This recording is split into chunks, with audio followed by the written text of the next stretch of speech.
I don't know if I should credit Hara, but he's really making the second thing the biggest hype ever.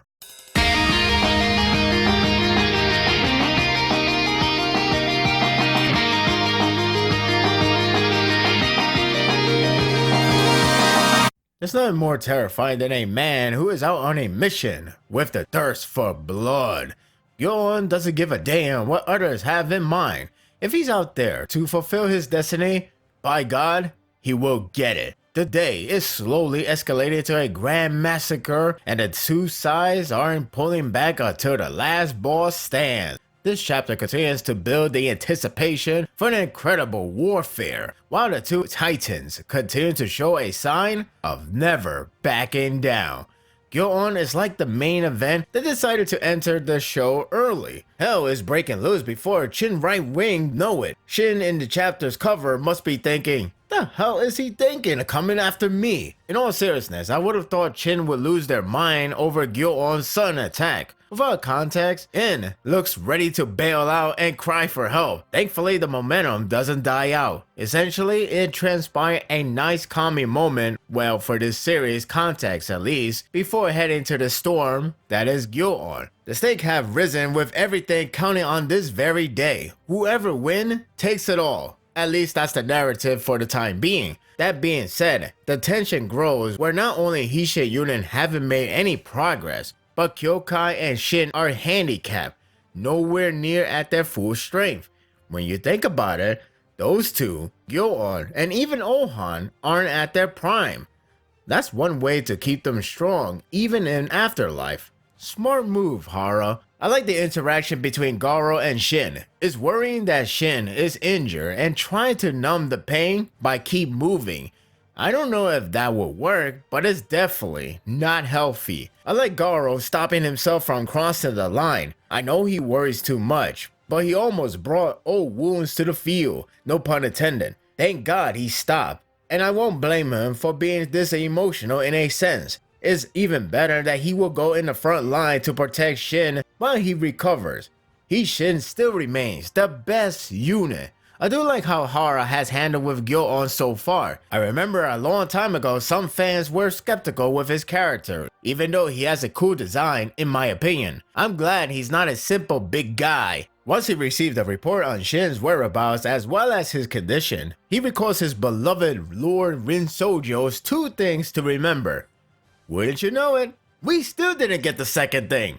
Well, at least that means the last time wasn't the second thing, rather just an editorial note. The hype for the second is killing me. Yeah, I'm serious. I'm really curious about the second thing. He sends out his men and pledges to Chogayu that he will complete their destiny. See, I like when a character feels like, well, a character. I'm intrigued to know how his character will end. In case if someone thinks Ohan is absent, rest assured, he's with Gyokuho unit. It's obvious he's not at his prime, but all the more reasons to have him and Shin work together. I'm liking Kanjo more as the story progresses. He's fitting in well with others, and the fact he's fighting to avenge Kyoko is admirable. Ohan doesn't shy away from Gyo-on army, so it appears that Ohan versus Gyo-on is first before anything. I'm already hyped for round 2, so bring it on. Speaking of hype, the hype for the center battle continues to grow on me. I'm really liking how much it differs when you have two titans, Rebiko and Olsen, battling each other with their own tactics. Sure, we have seen them before, but with the magnitude of these large armies, fully trained top men, and tactical move on the fly, it's certainly going to get crazier by the minute. Also, the two titans don't budge or make a sudden reaction to any counter so far. To me, whoever reacts, lose. That's how calculated this battle is.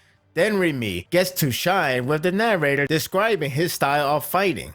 It's a nice change from Mako and Ako since he's more of an intellect fighter, basically brain over brawn. Not to discredit the two since they did pull up a strategic play before, but then Remy is craftier and play smarter. I like when the series changed the pace with his battles, hence how impressive it was when the formation fluidly changed on the spot, fixing any mistake. As good as it sounds, It doesn't make battling the other side any easier. Urko got a poker face going on, even after all that. But don't take my words, or his face for it. Take Fute's words as credibility. It becomes clear to me that this portion explains the last chapter's movements. First, it explains how Denrimi works as a commander. Next, it explains how Ribako's top men know very well on what to do. Whenever Ribako calls out a strategy, his men will know the course of action back to front. That explains why Kayane and Fute knew what was happening very easily. Most of all, Osen army is going against some major badasses. That's Fute's word. Definitely something he would say. The formation field is pretty crazy. I don't recall seeing something like this. It's traced like a map with hills for a dirt bike derby. It's somewhat bizarre. With Denrimi army being pushed back, surely this would mean Osen be damned and conflicted by Ribako's major badasses, right? Not that I count on it, but despite not certain on Ribako's tactic, Osen doesn't kill time, sends out probe with So'o in it, and wipe out the front line with ease. But hey, it's only a test to die on. So'o is promising so far, with his amused smile, killing them swiftly. So why these major badasses are getting challenged? Because Osen sent his badasses as well. Makes sense to me. Ribako doesn't react, meaning the battle is once again equally matched. And I'm fine with it. Overall, this was an enjoyable chapter with more build up and preparation for the rematch. Starting with Ohan, it's alarming that none of them are in best shape, most likely exhausted from injuries. Thank God Gyo-on is not at his peak, but if anything, he only lost 20% of his health point. Good luck to them. The center battle continues to entertain and slowly builds up for a potential checkmate. For now, it appears Ribako has an ace up in his sleeve, unless Osen figures it out. As great the two titans' respawns were, it's only a matter of time before someone will crack. It only takes one to meet his downfall. And that will do it for the review. I hope you enjoyed this one. We have Gyo-on entering the battlefield. It's only a matter of time before this day goes insane. We only just getting started, so we know each passing chapter is only going to get crazier and crazier. And I just cannot wait for the mayhem. What do you think of this chapter? Share your thoughts in the comment section. If you like this and want more of this, subscribe to my channel, and my world will be yours to stay. Until next time, take care.